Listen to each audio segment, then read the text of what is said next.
because you need people to make films. Não tem um método assim, é tipo possessão. O cinema e a arte em geral, ela tem uma capacidade muito grande de transformação. Eu acho que eu consegui fazer o filme porque muitas dessas questões já tinham adormecido. Creo que siempre ando circulando por los mismos climas. You know, they're segmented, right? There's the people who give a shit that a group of women are making a movie together, right? Because they care about women in media. Eu particularmente tenho vontade de parar de fazer cinema todos os dias. Se eu conseguisse pequenas produções para fazer pequenos filmes com a paixão e o vigor que eu sei que eu tenho, esse seria o meu caminho.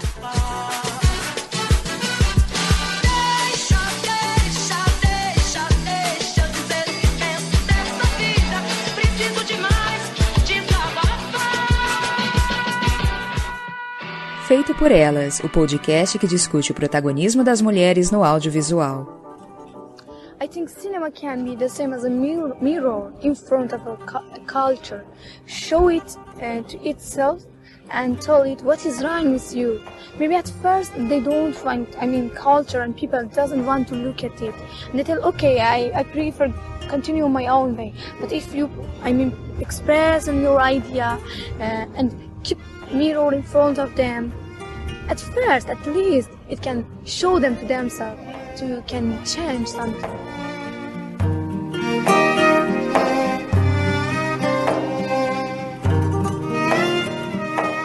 Eu sou Samantha Brasil, do Delirium Nerd, da Partida Feminista, do Cineclube Delas. Eu sou Camila Vieira, do blog sobre cinema, do site Ferberenas e do Cineclube Delas. Eu sou Angélica Hellish, do Masmorra Cast.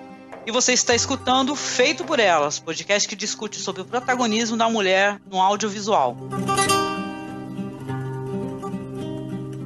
Hoje falaremos da diretora iraniana Samira Mokhmobaf. Samira Mokhmobaf nasceu no Teherã em 15 de fevereiro de 1980. Com 7 anos estreou no cinema no filme de seu pai, Moshe Mokhmobaf, o ciclista. Abandonou a escola aos 14 anos para estudar cinema. Com 17 anos, depois de ter dirigido 2 curtas, começou a filmagem de A Maçã, que é a história de um pai que aprisiona 2 filhas em casa desde a idade de 2 anos, até os vizinhos as conseguirem libertar, 11 anos mais tarde. O filme foi concebido inicialmente como um documentário para Samira poder fazer pesquisas e tornar possível que as mulheres pudessem atuar nas ruas. Caso fosse um filme de ficção, isso estaria proibido. Com esse filme, Samira tornou-se a cineasta mais jovem a ter um filme participando do Festival de Cannes. Em 2000, com 20 anos, realiza o filme que vai lhe trazer o reconhecimento internacional, Quadro Negro, que concorreu à Palma de Ouro em Cannes. Samira conta em uma entrevista que o seu pai acordava às 3 da manhã dizendo: "Se queres aprender cinema, tens de acordar agora." Enquanto estava montando um novo filme, amigos vinham ver seu pai trabalhar. Ele acordava, abria meus olhos e deixava-me ver. E às vezes perguntava-me: quais das filmagens de cena é melhor? Com pais destes, quem precisa de escolas de cinema? O filme Às 5 da tarde é passado no Afeganistão. Samira quis falar desta nação porque naquele momento, 2003, eles não tinham ninguém que o fizesse. Ouvimos a voz dos políticos, mas não a do povo. Penso que o Afeganistão está sofrendo de várias coisas, não apenas do Talibã, mas também da história passada, das gerações anteriores. Este atraso, este desespero, não é uma ferida externa, um abscesso que se possa curar. É mais um câncer. E como ela própria se refere, é também uma história do Irã, e de outras culturas e de países orientais, sem que haja uma tentativa de julgamento ou censura. Por exemplo, ela diz sobre o velho, o pai do protagonista de Às 5 da tarde. Ele é um símbolo das gerações anteriores que acreditaram e apoiaram os talibã. Mas não o odiamos, até sentimos alguma simpatia por ele. Quis ver as coisas em termos humanos, não preto no branco, diz a diretora. Samira diz que sendo mulher e tendo uma profissão que mesmo no Ocidente é praticamente masculina, não é muito bem vista em seu país. E segue dizendo: há 2 tipos de limitações, as escritas e as não escritas. Não há uma lei escrita contra mulheres realizadoras no Irã.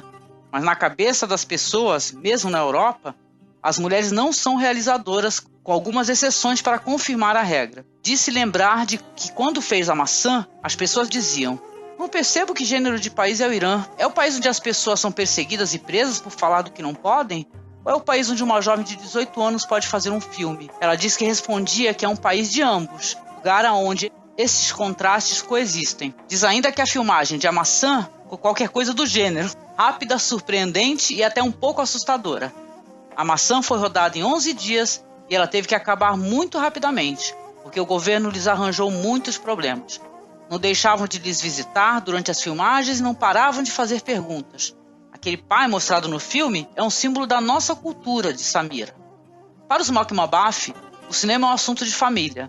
O irmão mais novo de Samira fez o making-off de O Quadro Negro e a irmã mais nova, Hannah, o dia 5 da tarde. Quando tinha 14 anos, Samira deixou a escola oficial e o pai transformou a casa de família numa escola não oficial de cinema, envolvendo a família e amigos. Nós éramos 12 pessoas, de Samira. Sentávamos e conversávamos, e alguns dos amigos de meu pai eram poetas, escritores, designers e artistas. E aí, o que vocês acham assim, a priori, a princípio, referente à biografia da Samira e tal, alguma coisa relacionada? Eu acho a história da Samira uma história muito singular dentro do Irã, né? Eu acho que ela, pelo fato do pai dela já ser cineasta e ter incentivado desde cedo a ela participar, a entrar no cinema, a inclusive abandonar a escola para poder fazer cinema, né? A entrar aí na escola do próprio pai dela, junto com toda a família, né? Com os 2 irmãos e essas 12 pessoas que eram juntas ali, fazendo cinema, todo mundo junto. Eu acho uma história muito singular, se a gente pensar que no Irã, as mulheres não têm liberdade nem para estudar, né? A boa parte das mulheres não tem liberdade para estudar.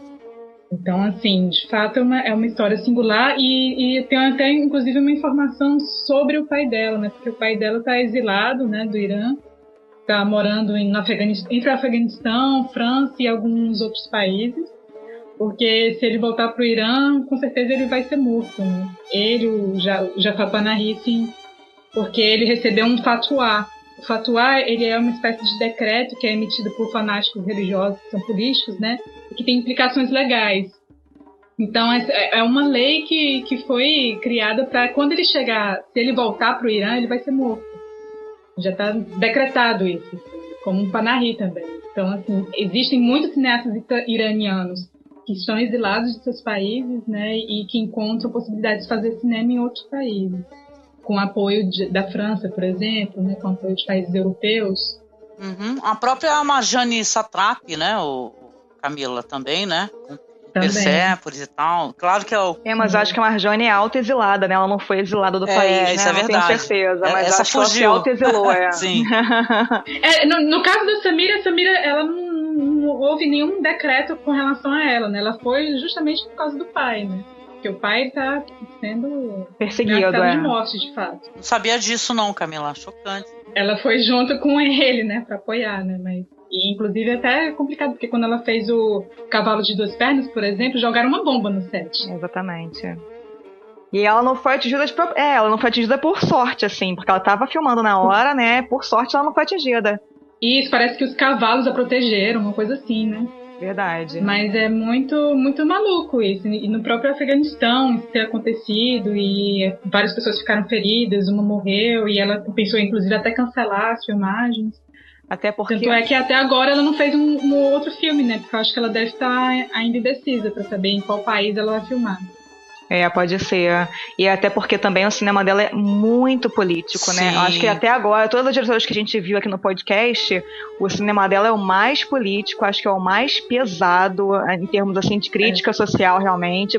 São filmes que chegam a ser claustrofóbicos, assim. Eu te confesso que assistindo A Maçã eu fiquei bastante tensa, e assistindo um que a gente não selecionou pra ver, o Cavalo de Duas Pernas, eu em diversos momentos quase parei de ver o filme. Esse eu não consegui ver, Samantha. Como é que foi a tua... Eu não cheguei a ver esse filme, não cheguei a ver. Gente, vejam, e ali, inclusive, foi um filme que foi exibido em Cannes, se não me engano, e muitas pessoas abandonaram a sessão durante o filme, de tão pesado que é o filme, entendeu? As pessoas não aguentavam ficar vendo o filme e saindo da sessão. E ela foi Mas muito criticada. Filme? Então, ela foi muito criticada nesse filme por quê? Ela costuma trabalhar com não atores, né? Que é uma característica, inclusive, do pai dela também. E muitos iranianos ou muitas pessoas que não são atores ficam nessa linha tênue entre documentário e ficção, né? Aquela coisa que a gente nunca sabe muito bem o que é o quê. E é maravilhoso esse dualismo, né? Que eles não respondem. E aí, pra filmar O Cavalo de Duas Pernas, ela pegou dois meninos que eram mendigos, né? No Afeganistão. E um deles não tinha as pernas, que tinham sido amputadas por bomba, não, como é que é? Mina, por causa das minas terrestres. Então ele perdeu a mãe e ele teve as pernas amputadas. E o outro menino, que são dois protagonistas, né, que ficam no embate o tempo todo, que vai servir de pernas para ele, por isso o nome do filme, O Cavalo de Duas Pernas, ele também tinha algum tipo de deficiência, alguma paralisia cerebral, alguma coisa assim, que ele, assim, fisicamente era perfeito, aparentemente, mas ele tinha alguma deficiência no cérebro. Então, assim, e ela usa e abusa desses meninos de uma forma, assim, bastante complicada, sabe? Porque, de fato, ela leva, assim, o menino que vai ser o cavalo, ela leva isso às últimas consequências. Então, o filme é muito sofrido, é muito pesado, pelo modo como ela usa os atores, sabe? E aí eu realmente queria ver mais entrevistas com ela com relação a esse uso de atores desse filme especificamente, porque eu fiquei, assim, incomodada de fato com o final. Chega no final do filme vendo um filme de terror, gente. Jura, sabe? menina? Caramba, muito. Esse daí eu tentei muito, porque tá muito complicado pra acessar esse filme. Eu queria muito assistir no podcast. Poxa. Mas depois, se vocês puderem ver, vejam que é incrível, assim, realmente é um filme incômodo, um filme perturbador, e é um dos filmes, acho que critica mais veementemente a cultura deles mesmo, e embora no final tenha um alívio no final, mas o filme é tão tenso, o filme todo, assim, o modo como ela vai retratando aquela relação dos dois, que é uma relação de poder, em que o menino que não tem as pernas, que no caso é o dono do cavalo, né, ele é tão, assim, sórdido, que a gente começa a sentir um ódio do garotinho que não tem as pernas, porque ele mesmo naquela situação inferiorizada de, né, não ter os dois membros e tudo mais, ele usa o outro rapaz de uma forma tão execrável, fazendo uma ponte realmente entre o governo e os habitantes que estão sempre na mendicância, aquela coisa que é uma coisa, assim, realmente que dá ânsia de vômito, assim, dá vontade de você desligar, respirar um pouco, volta depois, porque é bem tenso. Eu vi você comentando que você não conseguiu nem dormir de tão, né? Eu fiquei muito impactada. Né, eu vi, assim, quase de madrugada, praticamente, né? Então, quando eu fui dormir, já era, assim, 1h da manhã, eu demorei a dormir, porque eu fiquei mexida com as imagens, sinceramente. Que é um pouco da discussão também que tem a maçã, né? Porque ela também usa pessoas, né, que sofreram aquele problema, as pessoas reais que vivenciaram aquilo, para recortar e reencenar a vida daquelas pessoas. Então aquela questão éticazinha, naquele limiar, do que ela realmente, até que ponto ela vai para conseguir mostrar a história que ela quer mostrar, né? É bem tenso. Sim. Mas o Cavalo de Duas Pernas é uma história real também, Samantha? Não, o Cavalo das Pernas é ficção. Mas a ficção que usa duas pessoas que têm uma deficiência de alguma forma, né? Sim, real. E ela explora ao máximo a deficiência deles pra poder criar os personagens dela, entendeu? Sim, entendi. E pelo fato deles serem mendigos, né? Não sei como é que foi o pagamento, como é que funcionam essas coisas, até que ponto a pessoa se submetia àquilo pra poder estar num filme, sabe? Sim. Verdade. Então, tudo muito delicado, né? Meio complicado. Eu tinha acessado, assim, sobre a diretora em si, né? O meu acesso a ela. Algumas coisas eu não tinha assistido. A Maçã, né? Esse daí que é o da 5 da tarde, né? E tal. Mas eu tinha assistido já faz um bom tempo o Quadro Negro, né? Porque esse filme, ele passou nesses canais de TV a cabo, né? Ele fez muito sucesso, eu cheguei a ver na TV a cabo. Entrando nesses canais de filme alternativo, né, e tal. Eu fiquei encantadíssima com o filme, que o filme realmente é impactante, logo o começo dele, né. E também tem uma outra produção que eu assisti com a participação dela, é aquele 11 Perspectivas do 11 de setembro. Vocês chegaram a assistir? Também vi. Eu vi. Sim, muito interessante dela, bacaníssimo. Sim, que é muito legal. Inclusive, quando a gente falou da Mira Nair, ela também participou, então também tem a Samira Makhmalbaf, né, no filme. Eu gosto muito de indicar para as pessoas, porque é legal esse negócio de... o cinema dela também tem muito a ver com isso, com a perspectiva diferente, né? Exatamente. Tá, encontra uma realidade que você desconhece completamente, né? Que ela chega a ser silenciada e ninguém revela, né? Se você não assistir essa espécie de cinema, você não vai saber como é que funciona, como é que é esse negócio que acontece no filme mesmo, Quadro Negro, da fuga, né? Os meninos que são todos mulas, né? Estão transportando lá algo ilegal, né? Que não é dito exatamente. É bem legal. Eu curti muito o cinema dela e é muito reverenciado. Ela é muito elogiada. É muito jovem também, né? Isso é muito gostoso, né? Não, é incrível, né? Tu vê que foi o cineasta, entre homens e mulheres, mais jovens a ter um filme exibido em Cannes, que foi a Maçã, né? E teve toda a repercussão que teve. Quer dizer, ela é uma pessoa muito promissora dentro do cinema. Ela já tem 5 filmes, né? Que a gente conhece, inclusive, aí disponíveis. É possível acessar os filmes. Embora um deles seja esse curtinha dentro do 11 de setembro, que aliás eu achei fantástico porque ela inverte completamente a lógica do que foi o 11 de setembro no curta dela, né? Sim. Ela bota a perspectiva realmente dos afegães, né? E tem até uma entrevistazinha com ela falando que ela queria realmente, com esse curta, romper aquela imagem de que os Estados Unidos é o Rambo, que tá ali salvando a pátria que quer destruir os talibãs, né? Os afegães. É muito legal. Ela inverte completamente essa lógica. Eu acho maravilhoso que ela coloca a professora perguntando para as crianças, e ela, de novo, usando crianças, né, que é uma tradição muito grande no cinema iraniano, usar crianças. Eles são ótimos com isso, e geralmente não atores. Ela usa a professora falando: vocês viram o que aconteceu recentemente? Uma coisa muito importante no mundo, e as crianças falando sobre a realidade local deles, porque eles não têm acesso a nada, não tem rádio, não tem televisão, não tem nada, né? E aí falando, sim, morreu uma pessoa no poço. Não, mas é maior do que isso, é uma coisa mundial. Então, choveu e as pessoas ficaram afogadas. Eles não conseguiam nem conceber o que eram os Estados Unidos, o que são torres gêmeas. É uma coisa tão distante da realidade deles, né, daquelas crianças. E ela, inclusive, quando foi falar, ela teve que mostrar que era uma torre. E ela leva eles lá pra fora pra uma chaminé gigante pra fazer aquela metáfora da torre. Fantástica, é muito legal. Mas é o que acontece também no Às 5 da tarde, né? Todos eles, sobreviver, elas estão tão preocupadas em sobreviver que não interessa política, sabe? Política no sentido mais macro mesmo. Sim. Né? Estão ali ocupadas com as coisas momentâneas, né? De sobreviver mesmo a uma guerra. Sobreviver, né? Refugiados, né? Eles estão o tempo todo se deslocando, né? Que é complicado você ter alguma noção, assim, macro da coisa. Com certeza. Verdade. Não, e eles, apesar de não compreenderem direito essa situação, eles vão sofrer o reflexo disso, né? Na carne, né? Eles são os principais atingidos, na verdade, né? Não sabe nem de onde está vindo aquela bomba, tá caindo uma bomba na cabeça deles. Não sabe nem porquê, né? O que eles fizeram. Acho que é às 5 da tarde, que passa um helicóptero, né? E tal, e eles olham pra cima, assim, com aquele medo, né? E tal. É muito interessante. Os filmes eu achei bem curioso que eles são feitos mesmo para ser chocantes, né, de certa maneira, né? Sim. Porque aquela realidade lá é surreal, gente. É surreal, coisas assim. Não, todos os filmes dela são declarações políticas, né? Não tem um filme dela que tem um alíviozinho, que seja uma coisa mais tranquila. Todos são declarações políticas, todos. Sim, eu sempre gostei muito do cinema que dá esse viés da educação, né? E tal. Como é que é o acesso à educação, né? Como é que as dificuldades para a educação e, cara, impressionante, nas escolas das meninas, elas falando sobre política, falando, por exemplo, né, às 5 da tarde, falando sobre, né? Poder ser presidente, né? Poder ser presidente, né? Aquilo é fantástico, gente. É muito legal. Ainda mais agora, a gente vivendo isso no país, uma presidenta, a primeira mulher eleita no Brasil, ter sido impeachmentada, né?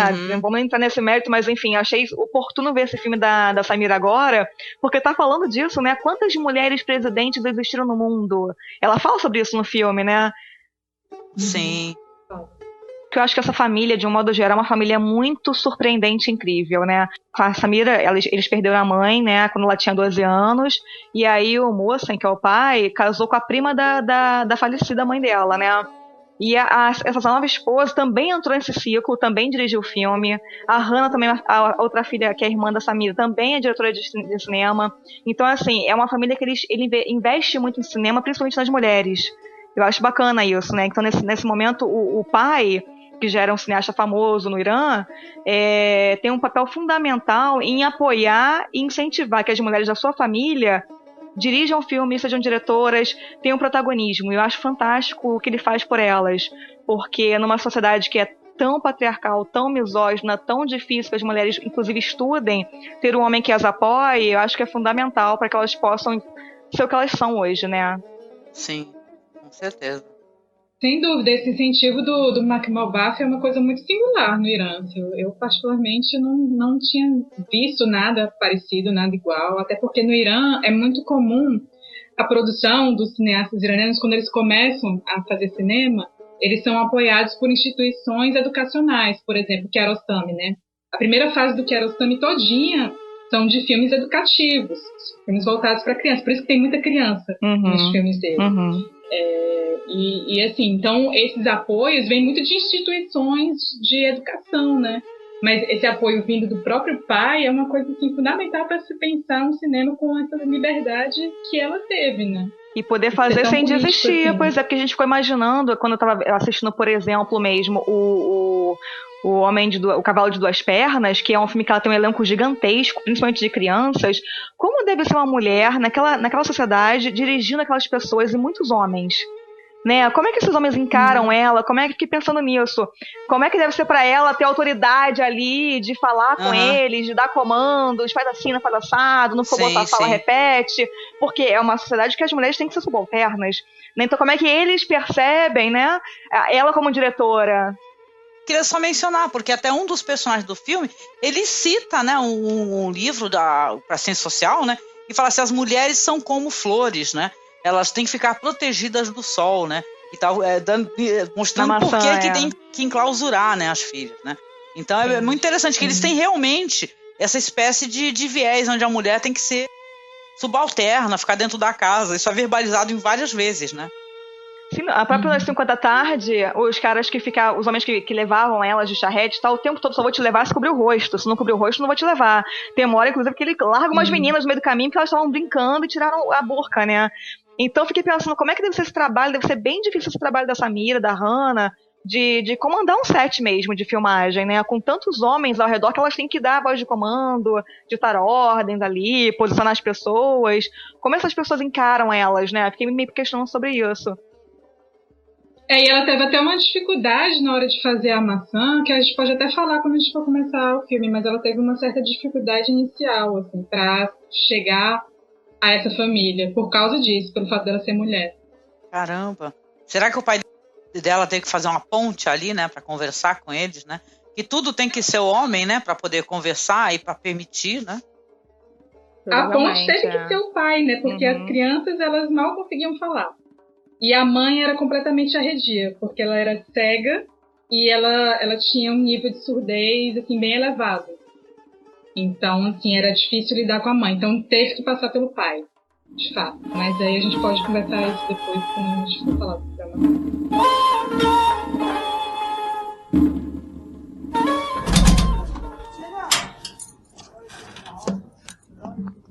این بچه‌ش را که نمیذاره بره بیرون که هیچ زنجیرم گذاشته دست پاشون. افترایی کار ندارم، حالا هر کس افترایی گفته. خب من یه کاری بدی کردم، خب همه میدونن 11 تا بچه‌ها انداختید خونه، به بچه‌ها غذا ندادی. همه میگن خب تنها من نیستم که غذا ندادی به بچه‌ها انداختی خونه، بهشون رسیدگی نکردی. این خوش میره که این افترا تمام ایران، تمام تلویزیون، تمام روزنامه نوشته که اینطور. الان بعد کار Em 1998, Samira Makhmalbaf faz então A Maçã, que ele é um filme franco-iraniano. Ela tinha apenas 17 anos. Em A Maçã, vai se narrar então a história verídica de duas irmãs, Masomé e Zahara, trancafiadas em casa pelos pais, no caso uma senhora cega e um senhor desempregado, durante 11 anos. O que as levou a um processo de retardo mental, né? Algo do gênero, assim, elas não conseguem interagir, né, com as pessoas corretamente, quase não falam, né? Essa prisão domiciliar ela foi justificada por uma passagem do texto religioso, segundo o qual as jovens são como pétalas, como eu disse, que fenecem ao contato do sol. No filme nós acompanhamos o drama dos pais, do pai principalmente, para não ver as filhas ficarem sob a tutela do Estado. Ele tentará ensinar as meninas a desenvolver habilidades essenciais, como varrer o terreiro e fazer comida, para provar a uma assistente social que elas devem ficar com a família. A história das irmãs é verídica, né, como vocês falaram, como os envolvidos no drama representam a si mesmos no filme, né? O pai, por exemplo, ele aceitou representar a si mesmo por acreditar que assim ele poderia defender o seu nome. Em sua opinião, ele foi caluniado pela imprensa, quando esse caso ele veio à tona. E a própria Samira diz, então, numa entrevista concedida no Brasil, que começamos a fazer um filme apenas 4 dias depois do que toda a imprensa abriu espaço para a história. Isso significa que o que foi captado nesse curto período de tempo era real, e as consequências sociais e psicológicas do acontecido. E aí, gente? que vocês acharam desse filme angustiante, né? Que a primeira tomada dele é muito interessante, gente. Aquela mãozinha, né? Tentando... Nossa, aquilo é incrível. Nossa, aquilo é lindo. E depois vai ser explicado, que naquele primeiro momento a gente fica meio estranho, né? Que mãozinha é tá essa? Fora de Errando o quadro. vaso, né? As coisas esquisitas. Isso, exatamente, porque é um plano que é super delicado ali, Muito. inicia de uma forma delicada, e depois tem uns estranhamentos, você vê a figura do pai ali carregando aquele gelo com pão na mão, e aí tem a mãe dela, a mãe das meninas sussurrando, o tempo todo sussurrando, e aí depois volta, e aí você percebe que de fato é a mão de uma menina que tá presa, Sim. né, e regando aquela... É muito perturbador também. Começa delicado e se torna perturbador. Não, e o que é fantástico é que é uma metáfora do filme inteiro, né? Aquilo ali é um resuminho, que a gente não sabe ainda, do que vai vir a ser o filme inteiro. Né, aquelas meninas tentando regar aquela plantinha, que seria a própria vida delas, de uma forma bem difícil, aquela dificuldade, porque elas não conseguem alcançar, porque elas são presas, né? Mas não é aquela esperança de ter uma vida. É muito, aquela primeira tomada realmente é de uma sensibilidade tão incrível, que a gente fica sem ar mesmo. Agora, antes dela, eu acho mais incrível mesmo, que começa o filme com o abaixo-assinado dos moradores, né? E que a última pessoa a assinar é a Samira. É fantástico. Quer dizer, ela também concorda com aquele abaixo-assinado, então vou lá mostrar pra vocês o que é isso aqui. E aí começa o filme, né? É incrível. Ela... E eu ia falar justamente isso. Eu ia falar que, assim, os créditos iniciais é essa carta, né? Que é o diretor de departamento do bem-estar, feita pelos vizinhos, né? Assinada por todo mundo. Tem a assinatura da Samira ali no final, meio que dando esse atestado de autoria dela. E é interessante até para colocar em xeque essa ideia de que, de fato, é uma reencenação. Porque ali o filme todo, na verdade, é o que acontece depois que a carta é entregue. Então ela estava filmando ali em tempo real o que estava acontecendo, de fato. Só que em formato de ficção. Tanto é que quando ela foi... É porque ela ficou chocada com a história e ela falou pro pai dela que queria fazer um filme sobre isso. Então, se reuniu no escritório com o pai e eles tinham mais ou menos um roteiro esboçado. Só que aí ela precisou ir falar com a família e observar, passar um tempo observando essa família para poder saber qual era a melhor forma de se aproximar para que eles pudessem autorizar, né? E a única forma era se aproximar do pai, porque com a mãe não era possível, como eu falei antes, e com as crianças também não. Então se aproximou do pai e o pai... a princípio achou estranho uma mulher se aproximando dele com essas intenções, mas depois passou a ouvi-la porque ela foi sem julgamento nenhum, porque todas as pessoas ao redor dele estavam julgando, estavam punindo ele de alguma forma, e ela não, ela só escutava. Por isso que ele viu a oportunidade de repente contar a história dele, da versão dele, né, para mudar um pouco a história dele perante os noticiários. E você vê que no filme tem também essa versão dele, né? Então é que os diálogos todos do filme foram pensados por eles, né? Foram criados por eles. Não é uma coisa que a Samira escreveu e teve que pedir para eles falarem. Não, eles falaram espontaneamente ali, todos aqueles diálogos. Só que havia, claro, né, um roteiro, uma linha para ser seguida, né? Não, eu li uma entrevista com ela também, dizendo que ela e o pai escreveram em conjunto o roteiro e que eles iam escrevendo todo dia, né? Todo dia o roteiro se transformava de acordo com o que ia acontecendo durante as filmagens, não era uma coisa fixa, eles iam mudando o roteiro a cada momento, e bem bacana essa fluidez do roteiro, né? E eu fico pensando também nos embates, assim, nos embates que foi, por exemplo, para filmar a mãe, né? Já que a mãe era arredia, pelo fato de ser cega e ser um pouco surda, e aí a Samira observou que ela ficava sussurrando muito durante muito tempo, e quando ela falava alto, ela falava coisas boas, e quando ela sussurrava, ela falava palavrão, sabe? Falava coisas ruins. Então ela observou isso, e no filme tem um pouco disso também. Então é uma mistura de observação e ao mesmo tempo de uma criação ficcional ali. Agora, o que eu acho mais bacana do filme mesmo, do olhar da Samira para esses personagens, né, para essas pessoas, é que, na verdade, ela não coloca ninguém como vilão ou como mocinho. Ela, de uma certa forma, ela coloca cada um na sua voz, e a gente aqui fora que interpreta, porque, na verdade, são todos vítimas de um sistema opressor, né, que aquelas pessoas são vítimas daquilo tudo. Na verdade, o pai não é o grande vilão, a mãe não é vilã, as crianças também estão ali como vítimas. Isso é que é mais interessante, isso é que é mais interessante, porque ele não é o vilão, ele, na verdade, ele tem a sua voz também, ele tem a sua versão dada no filme, E tem a versão também da vizinha que chega lá para falar com ele, dar dinheiro para ele. Verdade. Então, assim, realmente são múltiplas vozes ali. E aí, por isso que, apesar de ser uma história muito cruel, eu não acho que seja um filme perverso nesse sentido. Eu acho que é um também filme não. muito... Ele tem uma delicadeza ética muito interessante. Até porque eu acho bem libertador. O fato dela dar voz a todas aquelas pessoas, liberta aquelas pessoas de tudo que elas podem estar pensando de opressor ali pra elas. O pai, a mãe, as crianças, as vizinhas, as próprias crianças também que brincam na rua e também interferem naquela realidade. O modo dela filmar e, de uma certa forma, tentar não julgá-los, né, dando um certo alívio para que cada um possa se colocar, é realmente uma coisa maravilhosa. Achei assim, eu me surpreendi muito com o olhar dela. Eu gostei muito do que você falou, essa questão de dar as vozes e não haver um vilão ou um herói, porque o Estado, dentro dessa situação, também não é herói dessa causa, né?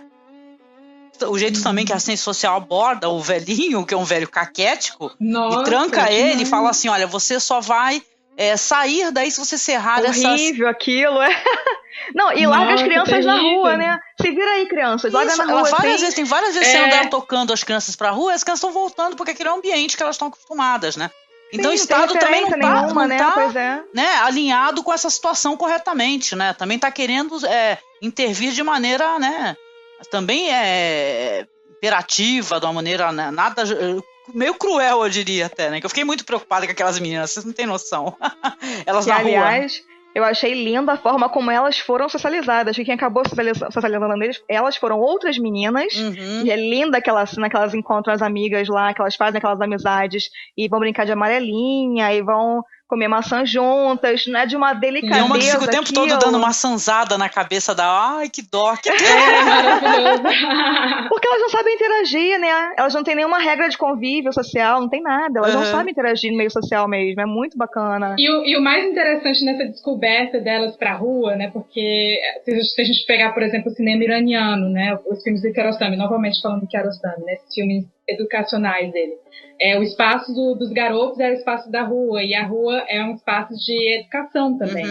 Inclusive, até o Kiarostami faz uma crítica muito forte à educação formal da escola. Sim. Que ele acredita que a educação na rua ela é muito mais interessante do que a educação na escola. Mas aí tem esse outro lado que a Samira mostra também, que as mulheres elas não é dado nem a liberdade da rua. Sim, verdade. Nem a educação formal e nem a educação na rua.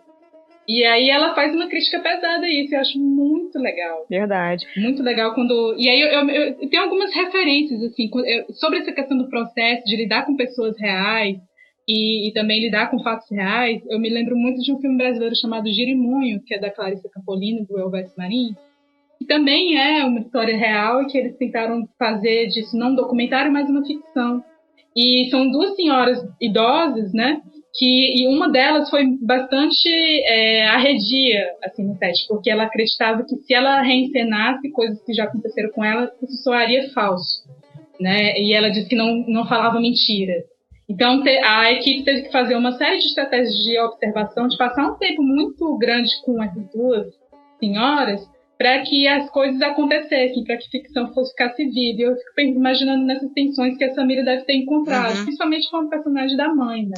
Interessante. E tem um outro filme que eu lembro muito, que é Os Irmãos Lobo, que é um documentário do ano passado, fantástico, verdade. 2015, americano, que é a história de 6 irmãos que já estão adolescentes, mas eles foram criados toda a vida e trancados dentro de casa. Também. Nossa, excepcional. Eu cheguei a assistir esse daí, muito bom. E é de uma mulher também, Crystal Moselli, o nome da diretora.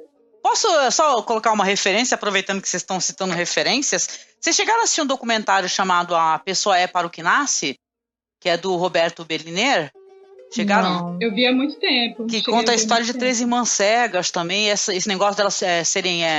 pedirem doações na rua, né, ficar mendigando, e é muito interessante também. Esse negócio assim, da pessoa em situação de fragilidade, sabe que o diretor coloca elas em situações lindas, maravilhosas. Por exemplo, vai ter um momento onde ele vai mostrar, ele vai fazer com que elas conheçam a praia. E é uma cena linda, linda, linda, linda, de uma poesia, de uma beleza, sabe? Eu recomendo muito também, dentro dessa questão da fragilidade e tal, social, eu diria, até a pessoa acessar essa produção. Um outro filme que é referência também é o Close Up, do Kiarostami, que é um filme de 1990, que ele justamente ele pega um dado real, um fato real, de um trabalhador que se passa pelo Mark Malbaff. Inclusive, o Mark Malbaff mesmo, é o pai da Samira. E ele reencenou muitas das coisas que aconteceram. Então, assim, talvez esse filme tenha sido uma referência muito forte para Samira, porque o filme foi um sucesso assim, internacional. E foi feito 8 anos antes, né? Excelente. Esse daí eu não assisti não, viu, Camila? Tá anotadinho aqui, bonitinho. É maravilhoso. Para poder conhecê-lo. Excelente. Adorei, gente. É um filme muito legal, assim. Claro que ele vai te angustiar. Aliás, as pessoas têm um preconceito até cinéfilos inerente com o cinema iraniano. Vocês sabem disso, né? Que é uma piada comum, né? E tal. As pessoas ficam assim, o cinema iraniano é muito parado. Cinema iraniano nada acontece. Gente, é nesse nível. Nossa, acontece tanta coisa, dá até medo. Acontece demais. Sim, acontece bastante acho que coisa. acontece até muita coisa, pelo amor de Deus. Eu gosto muito. O que existe é um preconceito muito forte de dizer que cinema iraniano é filme com criança, aquele filme delicadinho. Parece que tem essa imagem muito forte, né? Cinema iraniano, que é um filme. São filmes delicados, que tratam do ponto universo a Samira da bate com o pé na porta, né? Porque não tem um filme dela delicado, gente. Pois é. Todos os filmes da mulher são Exatamente. fortíssimos, impactantes, super tensos, entendeu? Isso aí, realmente, se tem uma coisa que a Samira não faz, é cinema delicado. Isso falam muito sobre o jeito que a pessoa absorve cinema, né? Tem que ter aquela narrativa, a corrida, tudo acontece, né? Hollywoodiana, pois é. Mas as pessoas ficam viciadas mesmo no modo de fazer cinema e de ver cinema, que aí quando pega qualquer coisa que foge um pouquinho da curva, acha ruim de cara, né? Eu tenho preguiça de ver, acho parado, só porque foge daquele padrãozinho quadrado que a pessoa tá meio que acostumada a ver, né? E eu acho que o bacana da gente estar se desafiando sempre, conhecer os cinemas de várias partes do mundo, é justamente até de conhecer outras culturas, né? Sim. Que eu acho riquíssimo, maravilhoso. Eu vou brincando que eu vivo viajando através do cinema. Eu também. Eu não saio de casa, mas eu viajo horrores, porque eu conheço o mundo inteiro através do cinema. Pois é, volta e meia eu tô na China, daqui a pouco eu tô no Irã. Exatamente. Por aí vai. Muito bom. Principalmente muito bom. esses cinemas mais aqui que ficam intermeando entre documentário e ficção, esses mais assim, que a gente conhece de fato a cultura mesmo, né? Sim, sim. Eu tinha uma introdução no podcast que eu acho que quem falava foi o cineasta brasileiro falecido. Ele falava que o cinema é a melhor maneira de você conhecer a cultura de um país. Mas é isso mesmo, eu também acho que o cinema é uma maneira de transportar pra gente essa questão cultural de uma maneira muito forte, né? Isso abre o olhar, isso aí tira o preconceito, né? Tira a palavra idiota que tá na ponta da língua, às vezes, pra falar, né? Esse pessoal aí, todo mundo é homem-bomba, que é isso, tem que morrer tudo, né? Exatamente. A gente tá em épocas de internet onde todo mundo fala o que quer, né? Tá mó barco. Verdade. É por isso que as épocas do ano que eu mais gosto, geralmente, são os Festival do Rio e Mostra de São Paulo, que é quando vem mais filmes diferentes de várias partes do mundo inteiro e que a gente consegue viajar bastante. Eu amo essa época. Que eu viajo muito. gastando a gente pouco. viaja sem sair do Brasil, né? Exatamente. Isso é muito bom.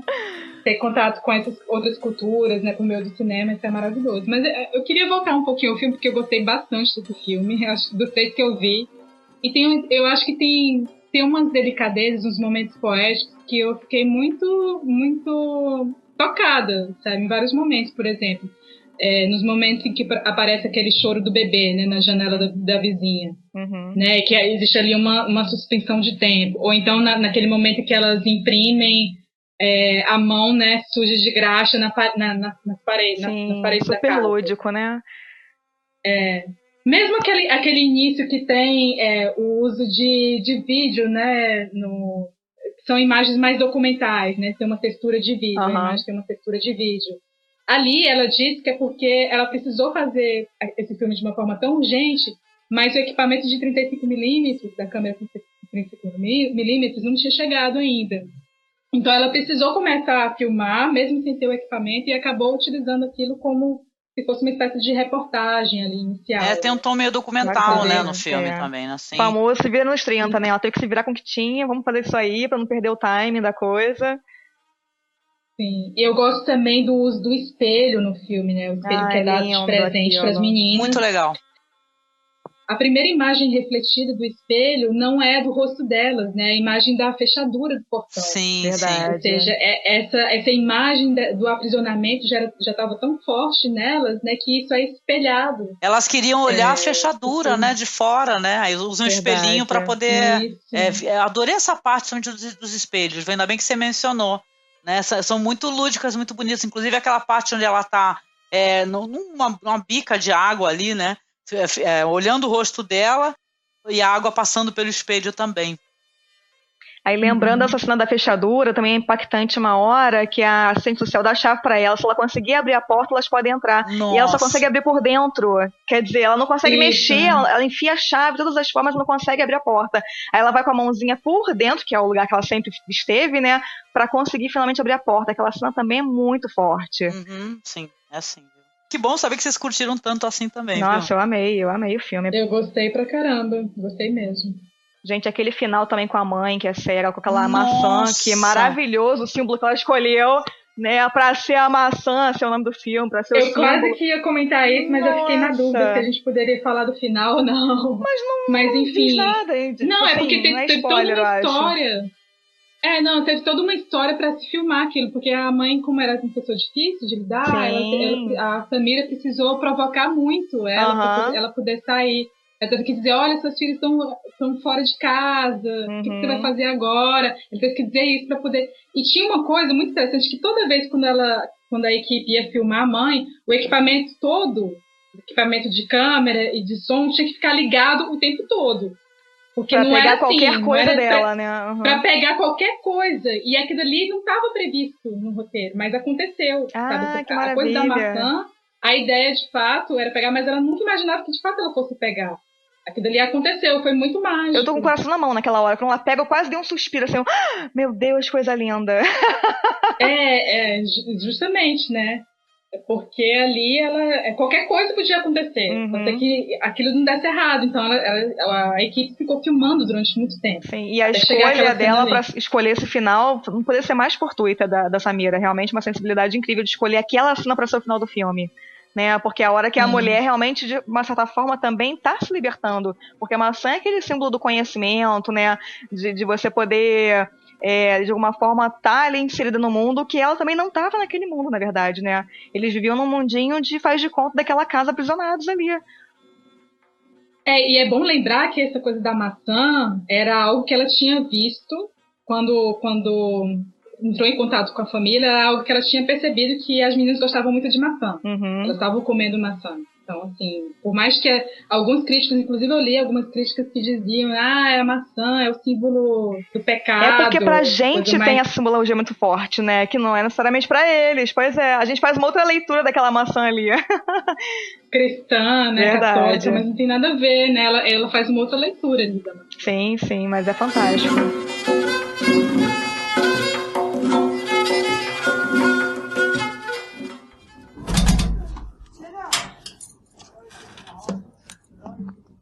این بچهش را که نمیذاره بره بیرون که هیچ زنجیرم گذاشته دست پاشون. افترایی کار ندارم حالا هر کس افترایی گفته. خب من یه کاری بدی کردم. خب همه میدونن 11 تا بچه‌ها انداختید خونه، به بچه‌ها غذا ندادی. همه میگن خب تنها من نیستم که غذا ندادی به بچه‌ها انداختی خونه، بهشون رسیدگی نکردی. این خوش میره که این افترا تمام ایران، تمام تلویزیون، تمام روزنامه نوشته که اینطور. بعد الان بد کار O próximo filme de Samira será do ano 2000, filme chamado Quadro Negro. Nesse filme, nós vamos ter histórias ali, na verdade, né, já que elas se entrecruzam, de alguns professores que eles estão andando naqueles vilarejos, parece que são vilarejos curdos, né, gente? Né? O Kurdistão. Isso, exatamente. Então, e eles estão tentando, né, para a própria sobrevivência, conseguir alunos para poder dar aula. Eles vão encontrar com o tempo esses alunos, só que esses alunos são crianças que já estão na condição de ser mulas, né, e tal, estão transportando uma mercadoria ilegal, e entre toda essa história vai ter os encontros, né, eles vão se dividir, em certo ponto eles vão se dividir, e cada um vai ter lá a sua relação com o povo, né, as histórias e tal, vai ter a fuga, porque esse povo está todo em fuga, vamos lembrar que isso daí é uma época bem complicada, né, uma época política nessa região. Eles estão tentando ir para a fronteira para poder ir para outro lugar, para encontrar as famílias e tal, e sair dali, né? Que eles estão ali à base de... Tipo, estão na linha da bala, né? Praticamente, né? Então, uma coisa que eu achei muito interessante nesse filme é a questão do quadro, né? O quadro que seria o quadro negro, né? Que é onde eles andam com eles presos às costas. Isso daí é uma coisa... E é enorme, né? Um quadro enorme, detalhe, inclusive. Parece ser enorme. muito pesado, não parece nem ser um material assim leve e tal, uma coisa que se utilizaria hoje em dia, né? Uma coisa muito mais pesada. E eles estão... chega a ser impressionante, porque no momento onde eles veem, por exemplo, que as aves, elas estão se movimentando no topo de uma montanha, todos eles se deitam e se escondem, né? E tem várias cenas no filme também dos meninos com aqueles pacotes nas costas, também andando ajoelhados, as pessoas ajoelhadas. É um filme que tem uma atmosfera, eu achei até meio de pesadelo, principalmente no final, não sei se vocês concordam, né? Total. Aquele negócio de ter, parece uma neblina e tal, uma fumaça. Neblina, é verdade. Impressionante, gente. E eu gostei muito, na minha opinião, é um filme que ele é até mais político dentro dessa questão, né? Que ele mostra o que está acontecendo ali, é legal, com a introdução aí que a Samantha fez, que realmente, né, quem é que vai dar voz a esse povo, gente, né? Pois é. Né? Não vai ter um olhar excêntrico, assim, de ficar julgador, né, sobre ele. Verdade. Né? E acaba sendo quase um walk movie, né? Porque o filme é todo caminhando. Não tem uma cena quase parada no filme. Né? As pouquíssimas cenas paradas, eu fiquei pensando como é difícil fazer filme, porque todos os personagens estão sempre migrando para algum lugar. E ela acompanha eles andando o tempo todo com a câmera, né? Então, imagino... E ela dá uns planos abertos, assim, grandes, né? Pegando umas tomadas muito bonitas, inclusive, embora aquele ambiente seja bem árido, né? Descampado, sem população, muito amarronzado, um pouco verde, mas ela consegue pegar uns planos tão bonitos, abertos, e eu fui pensando o quanto deve ter sido difícil fazer esse filme, né? Porque com poucos recursos, é aquela caminhada sem parar, pra cima e pra baixo, sobe e desce o tempo todo, e ela atrás deles, né? É pesado, bem sinistro de fazer o filme. Vocês falaram que ela gosta de utilizar não atores, né? Mas eu fiquei muito impressionado com alguns personagens desse filme, viu? Principalmente esse personagem que é o Said, né? Que ele é impressionante a trajetória dele, o negócio de ter um casamento ali que é celebrado ali do meio do nada, depois vai ter um divórcio. É muito louco o casamento. E o quadro vira um biombo, né? Gente, o quadro é fantástico. A Mangobage é o que faz o Revoar, que é aquele professor que sobe a colina, que encontra aquela criança e pede pra saber onde é que tem alunos, e a criança não quer dizer, porque ela tá assustada, enfim, também é uma refugiada, então é isso. Aquele negócio da educação e a sobrevivência, e eles chegam nos vilarejos e não tem crianças à vista, né? As pessoas fecham as portas e tal, e eles agem com medo, porque estão ali sob ataque, né? E perseguição, né? Não, e aí a gente vê o quanto a educação é perigosa, né? Porque os adultos não querem aprender, porque não tem tempo, e porque é perigoso mesmo. As crianças não querem aprender, e ela fica o tempo todo martelando na nossa cabeça essa ideia de que a educação é perigosa para o Estado, né? Quanto mais ignorantes as pessoas sejam, para o Estado é melhor, no caso. Mas a questão não é que as crianças não querem aprender. Não porque, tem tempo, de fato, tem uma questão física mesmo. Tem uma questão física, porque, enfim, você falou muito bem que o filme todo é em movimento. De fato, o filme é todo em movimento porque as pessoas vão migrando, vão ali, são todas refugiadas, e elas têm, as crianças estão servindo de mula, né? Então, assim, elas têm que ficar correndo, têm que sobreviver ali naquele estado de guerra. E, de fato, para você aprender a ler e escrever, você tem que estar parado, né? Inclusive, tinha aquela frase maravilhosa que a criança diz, né? Para ler um livro é preciso estar parado. E nós não paramos, nós não temos tempo para parar. Então, é uma coisa física mesmo, né? Não é só uma questão de que há uma interdição do Estado para isso. Sim, exatamente. Fato, eles até gostariam, né, talvez, de aprender. Só que em que condições que eles se encontram, né? Eles têm que sobreviver naquele momento, né? Muito legal. A escolha, entre aspas, é cruel, né? Porque não é uma escolha. Eles não têm uma opção de não querer estudar, eles não têm essa opção. Exato, não é uma escolha, não tem opção. E eu acho mais interessante a forma como a Samira vai filmar isso, porque aí ela coloca, ela sempre ressignifica esse quadro nunca é usado de forma utilitária, né? Sim. Então, assim, no início você vê eles colocando lama ali, né? Tentando camuflar aqueles quadros aí. Já é estranho quando você vê aquele bando de professores com quadros nas costas, né, no início. Não, essa primeira tomada é incrível, né? Que já gera aquele estranhamento de cara no filme. De cara, quando você começa o filme e fala, what the fuck, sim.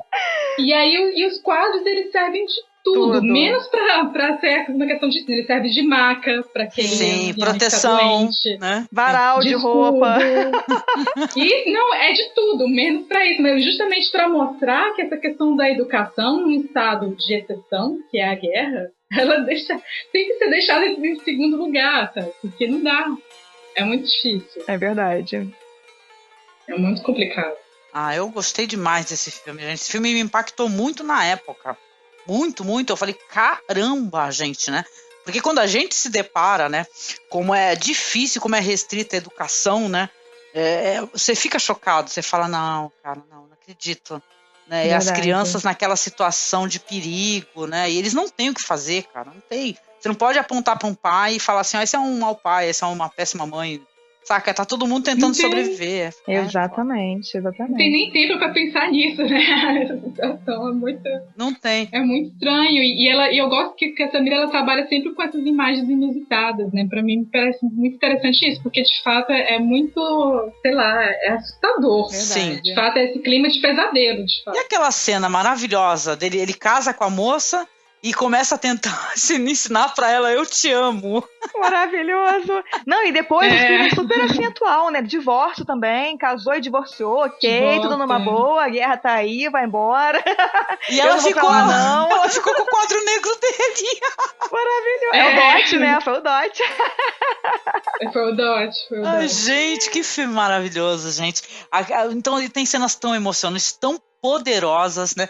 Quando esse personagem, o Said, ele chega, ele vai subindo lá a um morro, ele encontra um velho que ele tá ali levantando, acho que é um feno, né? Ele tá revirando o feno, e o velho fala pra ele que não tem crianças ali, não pode ajudá-lo, mas pede pra ler uma carta do filho. Lembra? Essa cena é incrível, gente. É incrível, e cara. ele fala que não sabe ler aquela língua também. Ele, não, mas lê aí, dá teu jeito. É muito bom. Me fala se vai sair da cadeia, vai sair da cadeia, que só isso que me importa. Gente, é demais, essa cena é ótima, realmente. São rostos muito interessantes, né? Os velhos, né? Tem cenas com os idosos que dá uma agonia absurda, né? Esse senhor que é o pai da moça que se casa, coitado do velho, gente. Não, queria tanto urinar, não conseguia. Ai, gente. Verdade. E o interessante é que ela cria personagens muito diferentes, né, do que a gente está acostumado a ver, para poder estar naquela realidade que também é uma realidade hostil, inóspita, né? E todos eles, mesmo os que são passados assim muito rapidamente, são tridimensionalizados, né?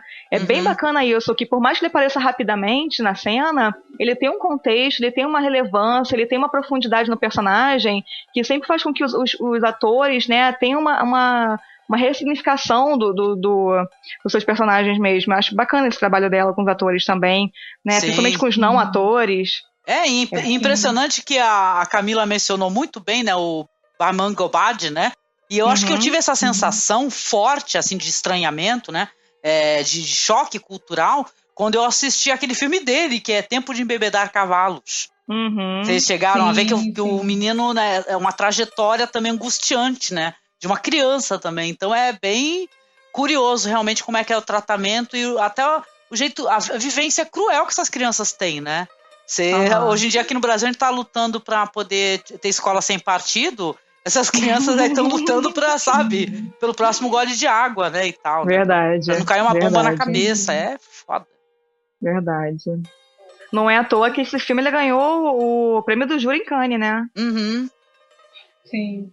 Teve uma recepção muito boa, realmente, não só de crítica, como de público também. Esse filme foi realmente aclamado quando ele surgiu. Esse e o próximo, né? 5 da tarde. Os dois, também. os dois. E essa questão política, né? Porque, não sei se vocês acompanham, eu gosto muito de ouvir os podcasts sobre política, né? Tipo Xadrez Verbal, né? E tal. Eu sou uma grande consumidora de podcasts, viu, gente? E tal, né? Os curdos, eles sofreram quase que extermínio. Né? Tipo assim, o pessoal foi exterminando assim de maneira, sabe, mais rápida possível, estuprando as mulheres para poder, uma espécie de limpeza étnica e tal, e nessa guerra toda, aí a gente fala de ISIS, fala, né, de tantas coisas que estão acontecendo por aí, eles são um povo que não tem país, que não tem bandeira, sabe, eles não têm nada, entendeu? No meio dessa... Nômades, ficaram nômades, né? Sim, são nômades e tal. E as mulheres, vocês devem ter visto as notícias, né? Das mulheres que também pegam em armas e tal. Foi famosa a cena delas quando elas libertaram um vilarejo lá e tal, elas posando com as armas, né? Então é uma realidade muito diferente, né, da nossa, assim, até pra gente compreender ela, né? Só o cinema mesmo pra fazer essa ponte maravilhosa, pra gente tentar, né, analisar essa situação e tentar tirar alguma, né, alguma resolução disso daí, né? Tentar compreender. Muito legal, gente. Fiquei muito impactada mesmo com esse daí. Esse daí foi o primeiro filme que eu assisti da diretora, há muitos anos atrás. Legal. Vocês tinham assistido há muito tempo ou foi podcast? Como é que foi o acesso a essa obra aí? Não, eu confesso que eu tinha assistido só um filme, que aliás eu recomendo aqui pra todo mundo, que é da Hannah, que é da irmã dela, que se chama E Buda Desabou de Vergonha. O filme é incrível, também tem esse pano de fundo da questão da educação, que é a história a saga de uma menininha que só quer estudar. E as meninas não podem estudar. Os colégios são só pra meninos. É lindo, é lindo. É bem diferente do cinema da Samira, é um cinema mais lúdico, embora também forte, assim, mas um pouco mais leve, digamos assim. Então eu tinha assistido... É um longa também? É um longa, é lindo, maravilhoso. E Buda Desabou de Vergonha, né? Isso, sim, anotado. Isso. Eu tinha visto esse filme, aí descobri que tinha essa família, já tinha visto alguns filmes do pai, né? E da Samira eu nunca tinha visto, por isso eu fiquei muito tentada da gente fazer um podcast sobre ela pra poder ver os filmes dela toda. Então eu não tinha visto antes e fiquei encantada com o cinema dela agora, me apaixonei, né? Porque realmente é um cinema político, que é um tipo de cinema que eu gosto muito, né? Um cinema engajado, né? De declarações políticas que me interessa. Então eu fiquei realmente encantada com o cinema dela. Vocês já tinham visto os filmes delas antes e reviram agora? Mas eu vou atrás, viu? Não tenha dúvida, porque é fascinante. Eu conheço mais, assim, a obra do pai, né? E tal, né? A da Samira eu só conhecia esse daí que passou na TV. Vergonha, shame, entendeu? Shame. Você tinha visto um, pelo menos eu nenhum tinha visto, tá vendo? Só o da irmã. Da Samira eu só tinha visto mesmo às 5 da tarde há muito tempo, e era um filme que eu tinha gostado muito na época, eu lembro. Mas aí eu revi, assim, e fiquei muito impressionada ao ver A Maçã pela primeira vez. Porque eu acho que é um filme que tem um senso estético tão apurado por uma menina de 17 anos ter feito aquilo. Incrível, né? Eu fiquei muito impressionada. Por isso que eu acho que dos três que eu vi é o que eu mais gostei, porque me impressionou muito. É verdade, mas impressiona. Como ela soube lidar com esse fato real, mas transformar de uma forma estética, assim, que é impressionante. É muito singular, inclusive para diretoras muito experientes. Sim, mas vem cá, parece que o pai dela também ele auxilia na questão da montagem, né, e tal, dos filmes, né? Pelo menos ele tá acreditado. Montagem e o roteiro. Sim, ele fez a montagem e o roteiro. Mas mesmo assim, né, eu acho que a Samira já tinha esse olhar bastante aprofundado quando acompanhava as montagens dos filmes do pai dela, né? Como a Samantha mesmo falou, né, que ele acordava 3 horas da manhã pra poder ver os filmes sendo montados e escolher a cena. A menina nasceu no cinema, praticamente, né? Ela respirava, comia, dormia, cinema. Eu acho que ela meio que sofre o que o pessoal comenta sobre a Sofia Coppola, né? Que muita gente fica colocando a carreira da Sofia Coppola em xeque, né? Falando assim, mas e aí? Seu pai não colaborou, sabe? Fica aquela intimação em cima da diretora, né? E tal, quando ela já é filha de um cineasta famoso, né? Mas o mundo é esse falocentrismo o tempo todo, né? A gente escutou hoje, inclusive, a gente vai elogiando a Vardá, que a Vardá chupou do marido. Isso. Enfim, né, cara? Doou meu coração, não falei nem nada. Essa misoginia tá aí, latente, entendeu? Então, quando a gente reivindica alguma bandeira pra alguma mulher, acho que deve doer muito pros homens, não sei, cara, porque a necessidade de o tempo todo desqualificar as diretoras é uma coisa incrível. Né? E o detalhe, a pessoa não ganha absolutamente nada com isso, né? É uma espécie de isca intelectual totalmente safada e sem vergonha, né? Exatamente. A gente tá comentando, por exemplo, o Woody Allen faz um filme por ano. Filmes bons, filme mediano, filme ruim, mas tá fazendo um filme por ano. É o Woody Allen. Agora a mulher não, tem que fazer toda vez o filme pra poder ter legitimidade. Não, e a Vardá, ela tem 48 filmes. Exatamente. Que ela tem quase o mesmo número de filmes por dia. Mas se ela fizer um filme mediano, já não serve. Mediano, olha só. Falei que ela ia fazer besteira uma hora. Quer dizer, a mulher tem que estar o tempo todo fazendo a obra-prima pra poder ser uma boa diretora. Cansativo, né? Bem cansativo. Tem que ficar se provando o tempo todo, né? Exatamente. Isso daí, né? Tem que dar um mérito da diretora, de sua visão, né? Exatamente. Seu desejo de produzir, né? Imagina. Lógico. Ai, gente, fazer o quê? O Facebook é essa coisa bonita, né? Melhor ignorar, né? Mas a gente segue aí, botando a cara na porta, entendeu? Falando as mulheres estão aí mesmo, vai ter que entubar, isso mesmo, e siga a vida. Pois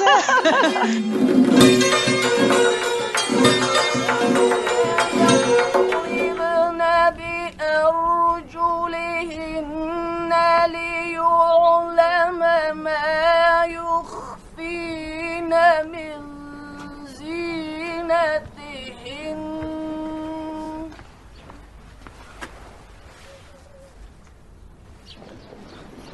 از طرف وزارت معرف بر ما اطلاعیه آمده که در ارتباط به اینکه کدام شاگرد میخواید در آینده کدام رشته را انتخاب کنه و در آینده میخواید چی شود. فرضاً شاگردایی که میخواین در آینده معلم شوند دستای خود بالا کنند. تشکر. دستایتان پایان میکنین و حال نوبت میرسه و شاگردایی که در آینده میخواین انجینیر شوند لطفاً به جای خود ایستاده میشن. Em 2003, a diretora nos traz Às 5 da Tarde, né? Um filme onde se abordará a história de Nogré, que é uma moça de 20 e poucos anos, mora com o pai e a cunhada, casada com o irmão de Nogré, que está fora de casa. Ela mora na periferia, né? Aparentemente periferia de Cabul, que é a capital, né? Quando você escuta esse nome, Cabul, tu já lembra imediatamente de bombas, né? Não sei vocês, né? Infelizmente, né? Não, porque onde tem muitos ataques, né, e tal, né? Não é uma lembrança legal, né? Mas é interessante ter uma outra perspectiva. Eu acho esse filme muito válido por causa disso. Então, quando esse filme está começando, o pai está levando a Nogré para numa pequena carroça, né? Vai para um lugar muito movimentado, onde ela vai participar de um grupo de rezas.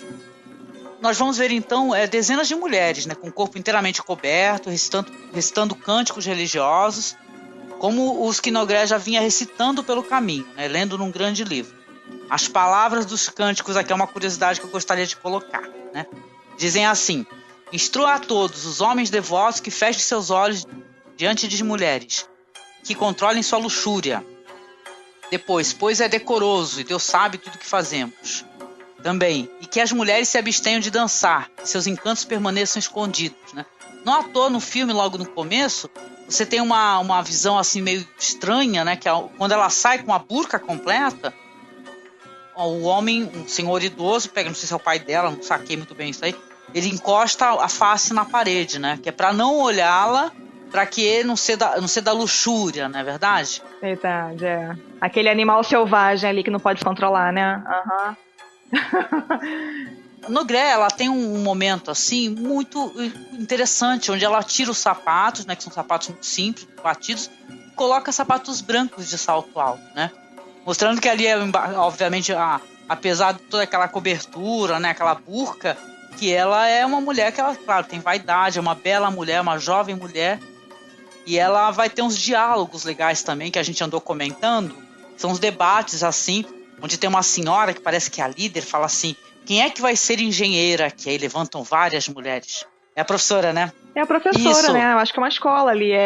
Porque ela tá numa hora que as mulheres Sim. podem frequentar a escola, não só as crianças. Então, as mulheres que não tinham podido ter educação antes, quando era proibido, podem agora frequentar. Embora o pai dela não deixe, ela vai escondida. Mas ela pode frequentar a escola. Por isso que ela tá ali mais velha, na meio daquele monte de menininha novinha na escola. Ela tem 20 anos, né? E todas as outras têm 12 anos, 11 anos. E os embates delas é maravilhoso, né?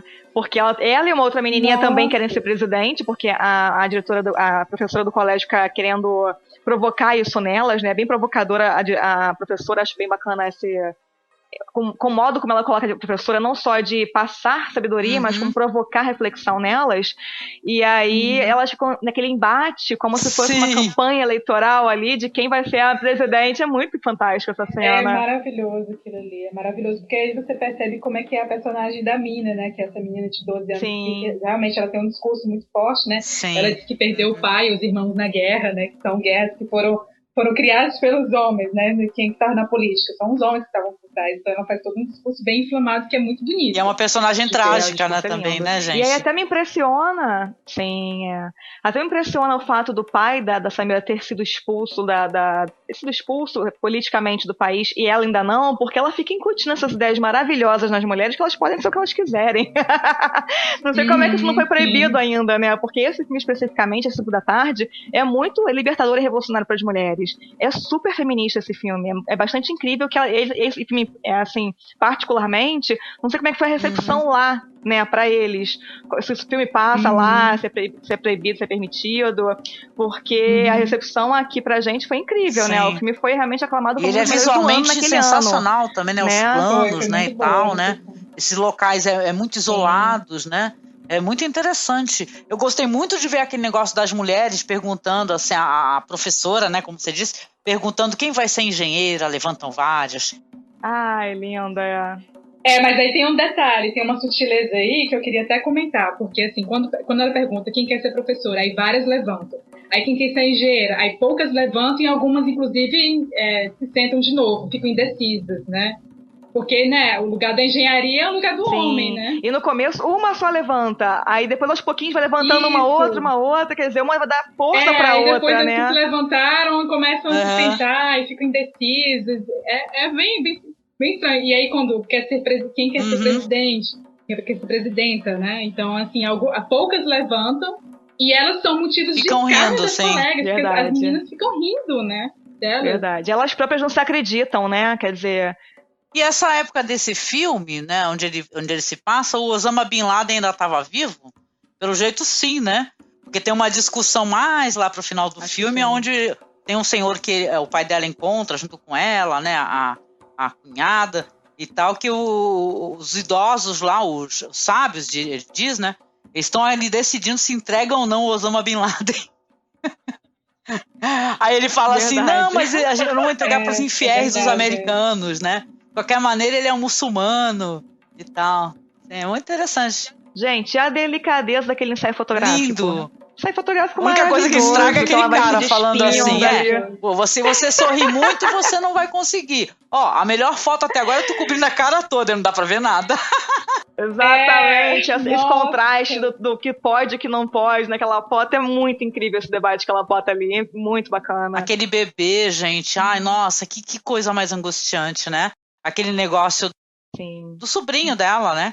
Que morre nos braços da mãe. Gente do céu, né? E o marido foi pra guerra e não voltou, né? E elas estão esperando o marido chegar. E aí o bebê fica morrendo de fome.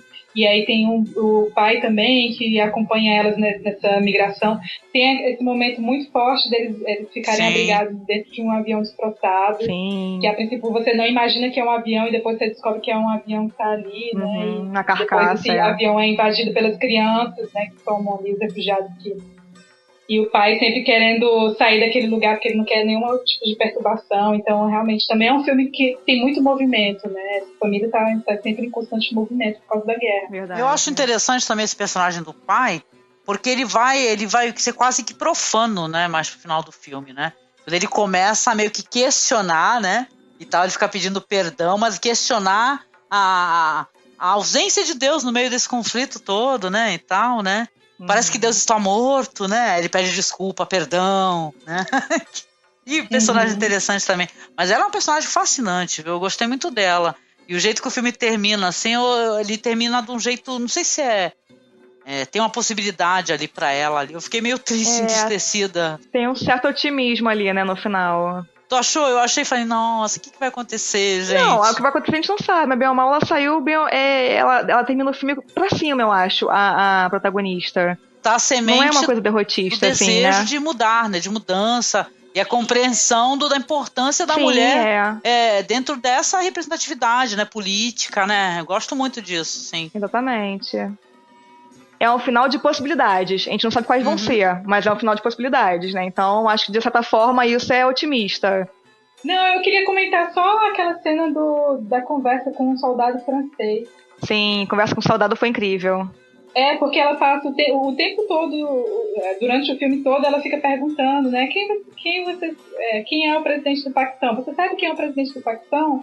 E as mulheres todas não sabem dizer, porque, enfim, são mulheres analfabetas e tem essa questão da guerra que é muito forte. Novamente, né, acho que ela está repetindo aqui um dado do que era no quadro negro, né, que as pessoas não se importam tanto com questões políticas, porque, enfim, elas têm que sobreviver à guerra, né, é uma questão mais emergencial nesse sentido, né, existe um esquecimento de uma questão macro política e, ao mesmo tempo, elas sofrem com isso, por causa disso, das consequências desse tipo de política, né.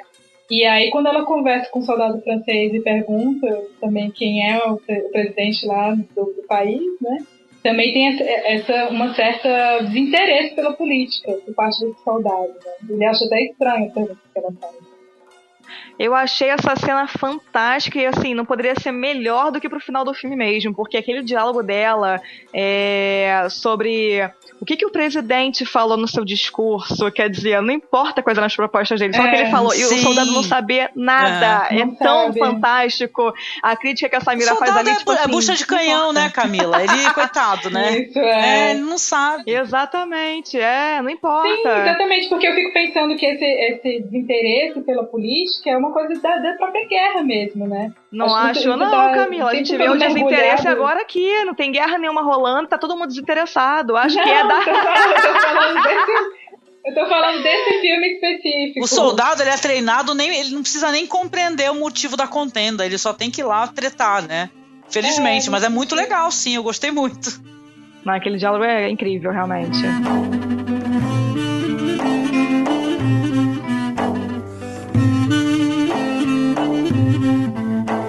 Vamos então para considerações finais, começando aqui pela nossa amiga Camila Vieira. E aí, Camila? O cinema de Samira Makhmalbaf. Então, eu fiquei muito encantada com o cinema da Samira. Eu gostaria de ver mais filmes, mas eu acho que ela já produziu bastante. Ela tem 36 anos, eu acho que ela já fez, né? Ela tem o quê? 4 longas, né? Então, eu acho que ela já produziu bastante para a idade dela. E eu tenho muita esperança de que ela continue fazendo filmes. Eu acho que o cinema dela lida com essa questão do que é ser mulher em um país como o Irã, né, e como o Afeganistão também, né, onde há a supressão das liberdades individuais. Né, por mais que tenham existido conquistas para essas mulheres, ainda assim são mínimas, são conquistas mínimas, né, como o fato, por exemplo, de elas poderem estudar, mas nem todas podem, né, porque a família não deixa, porque o pai não deixa. Então, assim, realmente ela lida com questões complexas. E ela faz de fato um cinema político muito forte. Gostei muito dela. Sou fã da Samira agora. Eu escrevo, para quem quiser me acompanhar meus textos, eu escrevo pro blog sobre cinema e pro site Verberena. E faço a curadoria do cinema. Sim, obrigada. E por favor, todo mundo que está escutando, acessem os textos da Camila. Gente, vamos começar. A gente falou isso, acho que no podcast da Vardar, gente. Vamos procurar textos de mulheres, por favor, né? Pare de ficar pagando pau para crítico de cinema por aí. Vão atrás de textos de mulheres, Camila, Samantha, viu? Vão atrás, gente, por favor. Prestigiem, comentem, divulguem. Isso é muito importante, gente, essa perspectiva da mulher, viu, gente? Com certeza. Isso. Tem que despatriarcalizar o olhar. Por favor, façam isso, meus amigos. Obrigada, viu, Camila? Vamos então para considerações finais da nossa amiga Samantha Brasil. Vai lá, Samantha. Eu fiquei muito contente a gente ter escolhido essa diretora para fazer esse podcast, que é uma diretora que eu já estava com vontade de conhecer há algum tempo, porque eu gosto muito do cinema iraniano e, assim, mais uma vez, um cinema permeado por homens, né? E já que tem essas mulheres tão interessantes no cinema iraniano, por que não a gente dar a voz e olhar para elas, né? Que, no caso, é a Samira, irmã dela, que estão inseridas no contexto de uma produtora iraniana, que é interessantíssima, criada pela família Makhmalbaf. Então, acho que é uma diretora importantíssima, porque ela está repensando a sociedade com outro viés, que eu acho que é importante a gente olhar o Oriente através dos olhos do Oriente, né? E ela faz isso de forma belíssima. Deixo aqui o apelo para vocês verem também os 2 outros filmes. O último filme dela de 2008, que é O Cavalo de Duas Pernas, que é um filme super polêmico e difícil de assistir, mas que é necessário. E o filme da Hannah Makhmalbaf, que é a irmã dela, um pouco mais nova, que se chama E Buda Desabou de Vergonha, que é um filme belíssimo. Todos os filmes, no modo geral, delas duas, pelo que eu vi, são focados na questão da educação. Eu acho que é um ponto forte, realmente, que elas pretendem discutir e debater, né? São obcecadas com o quanto a educação é um movimento transformador na vida das pessoas, e elas estão o tempo todo pensando nisso. Em todos os filmes dela, de alguma forma, tem pano de fundo na educação, e é importante. Espero que ela não pare de trabalhar. Estou ansiosa para ver o novo filme dela, e eu espero que os ouvintes também se apaixonem por ela como eu me apaixonei. Vocês podem me encontrar no Delírio Nerd, na parte do feminista e na curadoria do Cineclube dela, Camila, tá bom? Ô, gente, por favor, acessando então os textos da nossa amiga Samantha. Eu quero ver a Samantha falando desse feedback, gente. Tô contando com vocês, viu?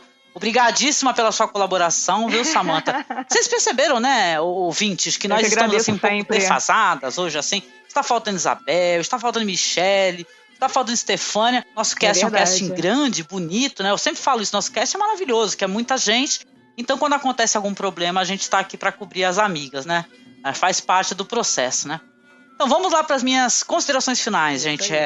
A experiência de assistir o cinema dessa diretora é uma coisa, sem sacanagem, é magnífica, gente. Porque, bem o que a gente andou conversando, essa questão cultural, sabe? Esse choque de realidade, de falar assim, ai, gente, quer dizer que é assim que tá acontecendo as coisas, né? Para essas pessoas, é essa percepção, como é que é? A gente tem uma percepção, às vezes, até errônea, né? Incorreta, né? Mas eu não fico tendo esse preconceito no olhar. Eu sempre tenho a curiosidade de conhecer mais para poder me informar, né, e tal. Escuto podcasts. As informações estão aí, né, Angélica? Só a gente querer, né? Sim, exatamente. O podcast também tá aí para isso, né? Para esse trabalho de você difundir bons conteúdos, né? Culturas diferentes. Eu fiquei apaixonadíssima. Só tinha assistido, como eu comentei, o Quadro Negro. Assistir esses filmes aí foi muito impactante para mim. Eu não tenho vergonha de falar que eu chorei em alguns momentos mesmo, sabe? De tão aquela situação das irmãs trancafiadas e tal, aquela cena final da mãe, aquilo ali me deixou, sabe, ai, assim, agoniada, né? Gostei muito do que tu falou, Samantha, aquele negócio, aquela libertação, ela segurando aquela maçã, né? E tal, é muito impactante, como se ela segurasse as rédeas da própria vida ali, né? Dá uma coisa assim, né? Sim, é muito provocador, né, o cinema da Samira, né? Então eu fiquei muito encantada. Eu só posso pedir para vocês acessarem os filmes, né? A gente tem hábito de sempre avisar, né, o que a gente vai gravar. Mas se você não assistiu, não tem problema. Assista agora, procure, né, os filmes da diretora.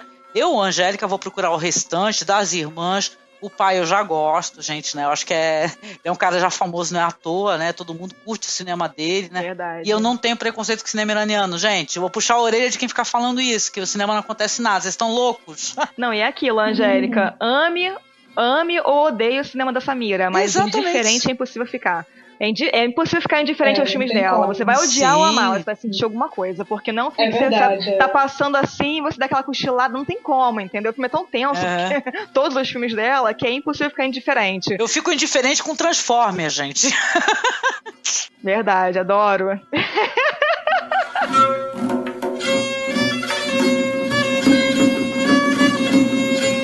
Então, primeiramente eu quero agradecer a você, ouvinte, por acessar o nosso conteúdo, escutar o nosso podcast, convidar você para o mais importante, que é a interação, né? O podcast é apenas o pontapé inicial da nossa conversa, do nosso diálogo. Você pode continuar isso daí mandando e-mail para a gente. Então mande esse e-mail, a gente está aguardando ansiosamente, tá? Para poder responder o seu feedback. Mande seu e-mail para cinemafeitoporellas@gmail.com. Nesse e-mail aí nós recebemos as suas considerações e vamos gravar um podcast respondendo para você, então não deixe de responder.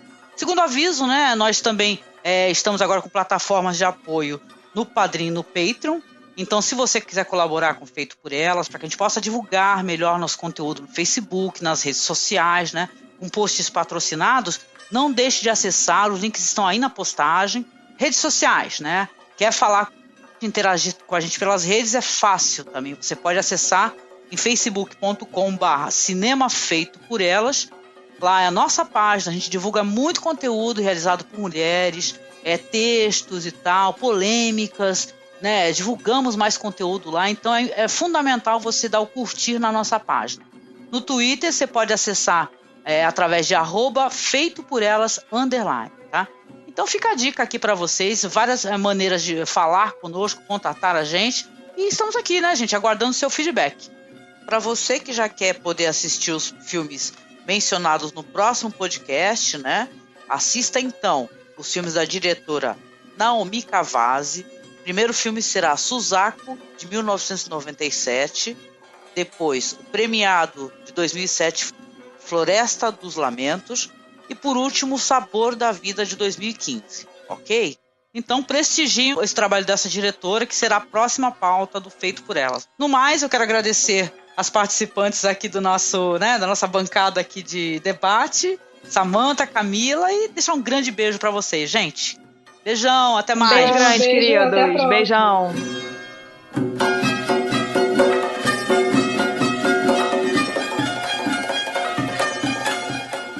Agora você pode ajudar o Feito por Elas a crescer. Para tornar-se madrinha ou padrinho, acesse padrim.com.br/feitoporelas ou patreon.com/feitoporelas.